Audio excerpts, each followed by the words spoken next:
18.1%, or 3.4 million hectares of Kenya is forested.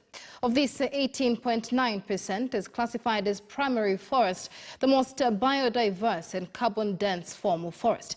Well, here now is a special report on the initiatives in place to boost the country's forest cover.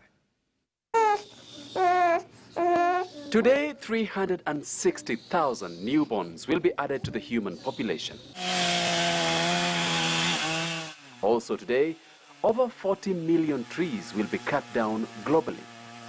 As human population grows by the day, the wild species that form critical support for the existence of man are steadily shrinking.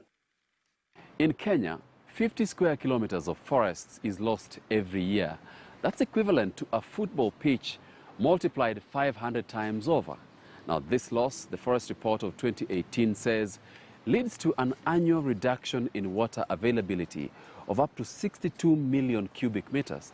Now, that's enough water to serve Nairobi, a city of over 4 million people, sufficiently for 3 months. No rationing and no dry taps. In the highlands, where most of the 2% closed canopy forests are left, forests are cleared in search of raw timber and agricultural land. Before you reach Narok, there are big farms, wheat farms. If you look at those wheat farms, one thing is evident, that whoever is doing the farming there has ensured that not a single tree exists. It's just an open, monotonous field of wheat. If you move to the sugar belt in Moroni or Nzoia or whatever, you'll also witness the same thing, which means the land is not protected in any way from any climate dynamics. The impact of years of deforestation is felt in sky and land. Weather patterns are unreliable and crop productivity bears evidence of an imbalanced ecosystem and depleted soil nutrients. Sediment influx from the rivers in the Rift Valley draining into the Lake Victoria alone are estimated to cost farmers about 4 billion shillings worth of lost soil annually. The rivers that flow from the Mau complex in the Rift Valley tell the story of a bleeding land. With fewer trees left to hold the soil, the red earth is eroded into the rivers. Just how far are we from the threshold of destruction? We have been swinging from a disaster to a disaster.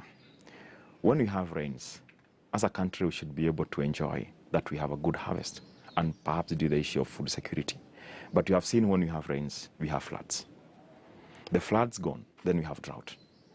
Forests are part of the major aspect that can mitigate us or provide shock absorbers from the extreme weather conditions. So we have no choice. If we have to exist in the future in a stable environment, then we have to really conserve our forests. The Forest Report of 2018 estimates Kenya's forest cover at 7.4% of total landmass, and now the government wants to increase that to 10% by 2022. 3, 4. But this is something whose possibility will rely heavily on the buy-in of citizens. Aside from the massive human and financial resource outlay that is necessary to make this happen, much of the land is in private hands, and people will have to be sensitized and agree to planting trees on their farms. We must consider tree as part of us. That is how close we must bring this narrative to the Kenyan people. If we have to change the perception and the behavior, that's the only way we're going to be able to move, not even 10%. We can even move to 20 or 30% if people themselves own up and realize that without trees, they are not surviving. And for us to survive, we need the trees. Today, at the realization of the need to protect the country's forests and the impact of deforestation, more trees are being planted by different people and organizations across the country. The challenge, however, remains to ensure that trees planted actually survive. It's not about how many trees are being planted, it's about how many of these trees grow. Because most of these, for instance, the private sector, you find people are engaging into the corporate social responsibilities and doing tree planting like in forest. But how many of these corporates actually go back to ensure that their trees grow? You know, you can plant 1 million trees, for instance, in Ngong forest. You can plant 1 million trees in the Mau forest. But if in the next 3 and 4 years to come, only 10% will have survived, then we'll just be wasting our resources on on claiming that we're increasing our forest cover. So it's achievable, but we need to do it the right way. So what exactly is the right way? According to Elizabeth Wanjiru, the founder of the Green Generation Initiative, a community-based organization that is counting on schools to raise a new generation of environmentalists, one way is through an initiative dubbed Adopt a Tree. So we decided to start up a campaign that we dubbed Adopt a Tree campaign, whose main focus or aim was to ensure that trees survive.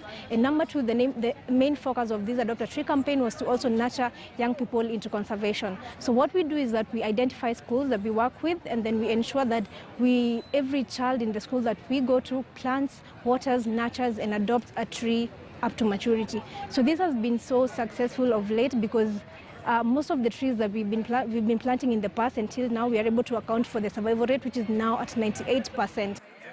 On this day in Nairobi, where celebrations of the annual Youth Day are underway, she has found an opportunity to plant a few more trees and influence a few more young people.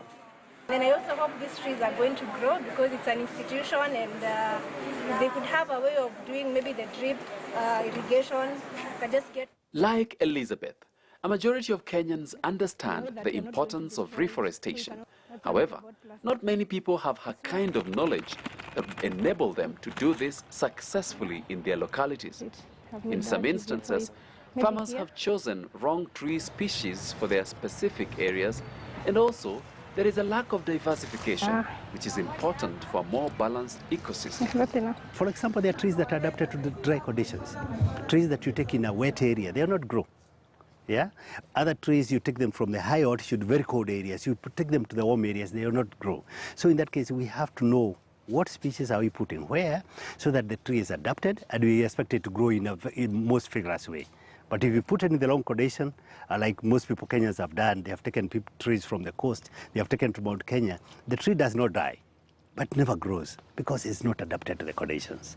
And if there are areas that are affected by termites, you need to get pre-treatment for anti-termites so that the termites do not eat up the trees. That is the challenge we have in most of these regions, that the trees don't survive because of the termites attack. You must make sure they are watered at the right time, especially early in the morning or in the evenings. When you water them during the day, the roots get burned with the heat and the water. So you need to also water them at the right times. There are more trees being planted by many more people every day, but demand for timber is also growing by the day, driven by both commercial and domestic needs. After just 1 year of implementing the government freeze on logging in public forests, the Kenya Association of Manufacturers Timber Sector Survey of 2018 suggests that imports of finished timber products was growing 22%, while local manufacture of the same was growing just 7%, a clear indication that the market is heavily dependent on government estates for raw timber. Realizing the 10% forest cover will then require much more private sector action than ever before. And my message to the sawmillers who we have worked with before and for many years, from their own aspect, and when they're developing their business model, investing millions and billions of money to set up sawmill, they should ask themselves, are we building our sustainability basically based and purely based on the wood from the public forest? That is a wrong narrative. It's a wrong foundation.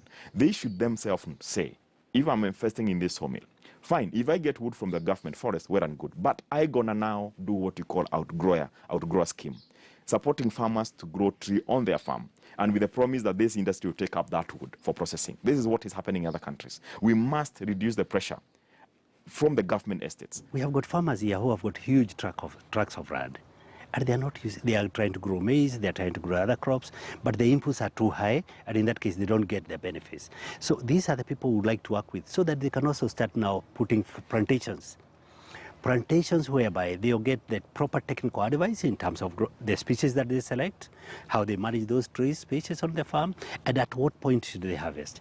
If we can start getting, rather than just depending on the forest, rather than depending on the public forest, and we start seeing more and more people going into plantations, private plantations, we would expect to see in the long run the dependency on the public land will go down.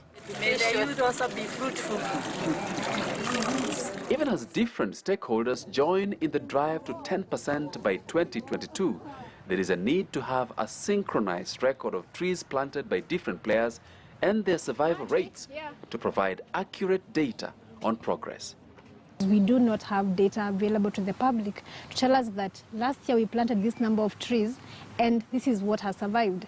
The only thing we keep getting from the government and government institutions is a whole new rates of forest cover percentages that we don't know where they're deriving them from.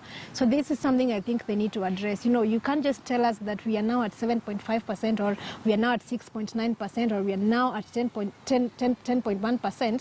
And along the way and along the process, you've not been sharing maybe the survival rate of the trees that have been planted. You know, we need to track the progress. For the Kenya Forest Service estates where we are planting our trees, that data is available. But remember, this is a collaborative effort. You have communities planting as well. You have farmers planting on their farmland. So it is, I cannot say today that we have an elaborate system to monitor all the initiatives that we are undertaking. But this is something that we are thinking as Kenya Forest Service and actually the Ministry of Environment to be able to put a nationwide monitoring system so that all these initiatives can be recorded and registered so that we know in every particular time how many seedlings have been planted and how many have been able to survive. And not only that, what type of tree seedlings have been planted. And finally, in our images